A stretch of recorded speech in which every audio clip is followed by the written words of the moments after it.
benchi la ufundi kwa ujumla. Sishangai kwa sababu unajua kila mmoja analingia nyumbani. Yaani kila mmoja huwa analinga katika uwanja wake nyumbani. Almasi tuliona katika uwanja wao, katika uwanja wa Suez pale, mashabiki walijitokeza kwa idadi kubwa na wakiwashangilia na walifanya vizuri. Tofauti na Simba na Almasi kitu kimoja. Yaani uone kile ambacho kimetokea leo. Yaani typically ambapo Simba alikuwa anaenda katika mchezo huu wa leo, walikuwa wanaenda kwa vitu vili mpaka vitatu. Cha kwanza walikuwa wanatembelea na historia yao kwa Mkapa.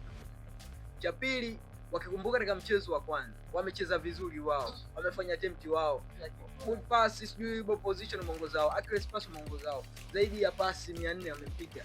Huko kipiga pasi 200, nusu ya pasi za Simba, lakini wameja kufungwa wao. Umeona kinaumiza, lakini pia hata mapokezi ya wapinzani wao. I mean, namna ambavyo hizo timu zinashindana za hapa nchini kwamba kuambia nyinyi hamna chochote kitu, nyinyi classic tumeishia mwaka robo. So sisi tushafika finali ya michuano hii.